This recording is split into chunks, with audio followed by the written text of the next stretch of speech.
कैसे हो दोस्तों। आज का वीडियो एजुकेशनल और साथ आपके पर्सनल फाइनेंस से रिलेटेड होगा। आज की वीडियो में मैं आपको एजुकेट करना चाहूँगा म्यूचुअल फंड्स के बारे में। म्यूचुअल फंड्स क्या होते हैं, इनमें कैसे इन्वेस्ट किया जाता है, बेसिकली जितनी भी इंफॉर्मेशन पता होनी चाहिए एक आम पर्सन होने के नाते या फिर एक बिगनर इन्वेस्टमेंट होने के नाते, सारी की सारी इन्फॉर्मेशन आपको आज की इस वीडियो में मिलेगी। दोस्तों, हर मंथ जब आपकी सैलरी आती है तो सैलरी का कुछ हिसाब और कुछ सेविंग के लिए भी रखते हैं, कुछ पैसे आप बाद में इस्तेमाल करने के लिए भी रखते हैं। हो सकता है आप किसी इमरजेंसी के लिए रखते हो या आपको कोई घर खरीदना हो, कोई गाड़ी खरीदनी हो, उसके लिए। सेविंग करने के क्या तरीके हो सकते हैं। आपके पैसे बैंक में आए तो आपने उन पैसों को बैंक में ही रखने दिया और वो कलेक्टिव होते रहे और ज़्यादा होते रहे। ये बहुत ही बेकार तरीका है दोस्तों, क्योंकि पड़े हुए पैसे अपनी वैल्यू लूज करते रहते हैं। इन्फ्लेशन हर साल बढ़ती रहती है और इसी तरह सब चीज़ों के प्राइसेस भी बढ़ते रहते हैं, तो आपके पैसों की जो सी वैल्यू है आहिस्ता आहिस्ता कम होती रहती है। जो भी इन्फ्लेशन रेट है उस परसेंट से रखे हुए पैसे अपनी वैल्यू लूज ना करें, इसलिए लोग उनको इन्वेस्ट करना शुरू कर देते हैं। अलग अलग जगह पर इन्वेस्टमेंट की जा सकती है। हमारी कंट्री में मोस्टली 4 तरीकों से सेविंग्स की जाती हैं, लोग पैसा सेव करते हैं।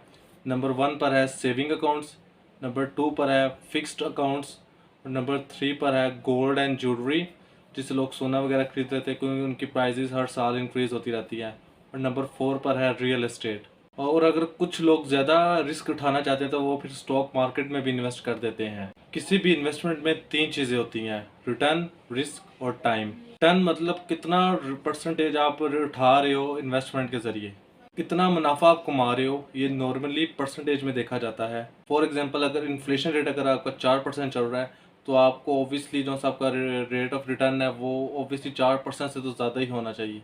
रिस्क यानी कितना रिस्की है एक इन्वेस्टमेंट को करना। क्या चांसेस है कि आप सारे पैसे अपने गवा दोगे वहाँ पर इन्वेस्टमेंट करके, क्या चांसेस है कि आप लॉस में चले जाओगे वहाँ पर इन्वेस्टमेंट करके। और टाइम यानी कि आप कितने टाइम के लिए वहाँ पर इन्वेस्टमेंट करते हो। तो बेसिक रूल यहाँ पर यही है कि रिस्क ज़्यादा है, टाइम ज़्यादा है, तो ऑब्वियसली रिटर्न भी ज़्यादा ही होगा। अगर आपको रिटर्न ज़्यादा परसेंटेज में चाहिए तो ऑब्वियसली आपको रिस्क भी ज़्यादा उठाना पड़ेगा और टाइम भी ज़्यादा रखना पड़ेगा। सेविंग अकाउंट में सबसे कम रिस्क है क्योंकि वहाँ पर कोई टाइम रिस्ट्रिक्शन भी नहीं है, आप जब चाहें पैसा वापस निकाल सकते हैं।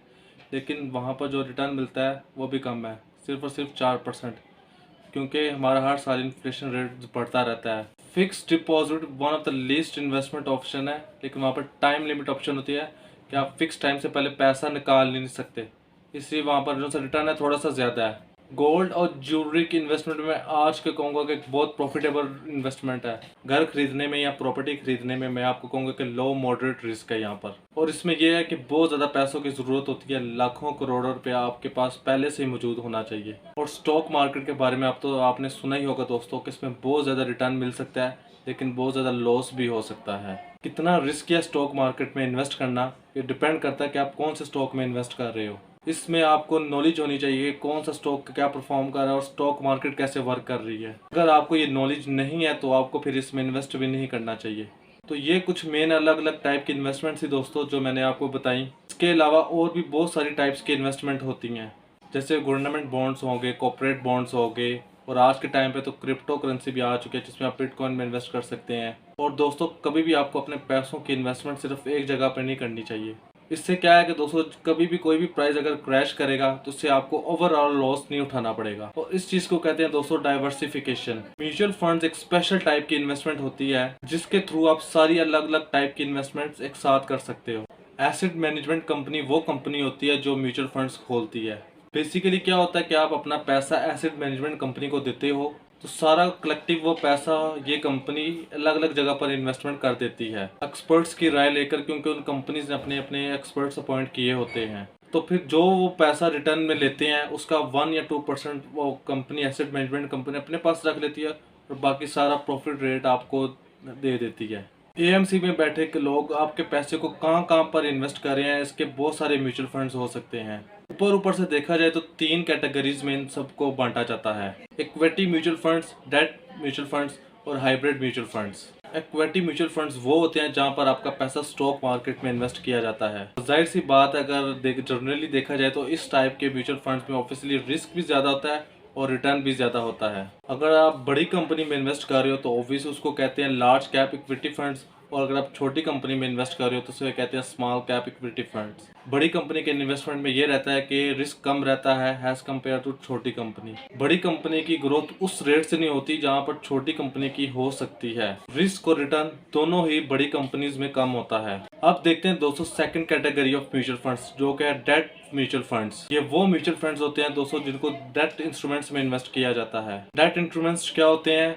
जैसे बॉन्ड्स हो गया, डिबेंचर्स हो गए। तीसरी कैटेगरी है दोस्तों म्यूचुअल फंड्स की हाइब्रिड म्यूचुअल फंड्स। ये बेसिकली मिक्सचर होता है इक्विटी और डेट म्यूचुअल फंड्स का। कुछ लोग चाहते हैं कि हम स्टॉक मार्केट में इन्वेस्ट करें लेकिन सारे पैसे उधर इन्वेस्ट न करें बल्कि कुछ डेट इंस्ट्रूमेंट्स में भी इन्वेस्ट कर दें, तो ये हाइब्रिड म्यूचुअल फंड्स उसी के लिए होते हैं। म्यूचुअल फंड का दोस्तों सबसे बड़ा एडवांटेज ये है कि as compare to other mutual funds में कि ये पहले से ही डाइवर्सिफाइड है।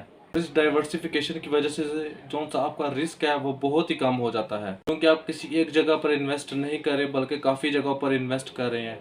और अगर कोई एक चीज़ क्रैश हो जाती तो कलेक्टिवली आपको फर्क नहीं पड़ेगा। कोर एडवांटेज ये है कि ये अफोर्डेबल है, आपको कोई बहुत बड़ा अमाउंट एक जगह पर इन्वेस्ट करने की ज़रूरत नहीं है। एक बहुत बड़ा डिसएडवांटेज इस म्यूचुअल फंड का पहले ये होता था कि बहुत सारे एजेंट्स होते थे जो कि आपके बिहाफ पर ये सब करते थे और वो काफ़ी ज़्यादा परसेंटेज अपना रख लेते थे।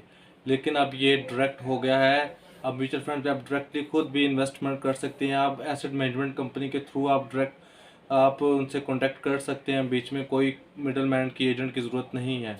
तो उम्मीद करता हूँ दोस्तों आपको ये वीडियो इन्फॉर्मेटिव लगी होगी। अगर वीडियो इन्फॉर्मेटिव लगी है तो वीडियो को शेयर कर दें और वीडियो को लाइक भी कर दें। आपसे अगली वीडियो में सभी से दोबारा मुलाकात होगी। अपना ख्याल रखिएगा।